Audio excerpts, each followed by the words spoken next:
Ayan na guys, yung labas ng ating bahay. Meron na tayong CCTV dyan sa labas. Tapos doorbell na rin.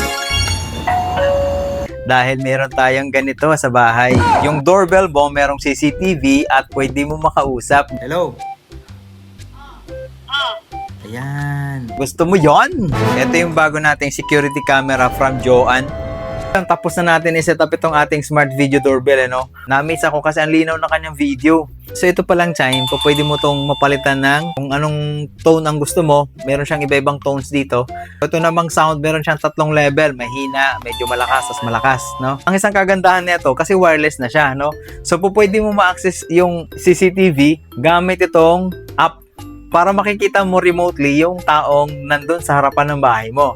Meron siyang waterproof case. So, natatanggal to. Ayan. Ayan, di ba? Ang angas. Kaya kung gusto mo mag-check out nito, nandyan sa baba yung link nito.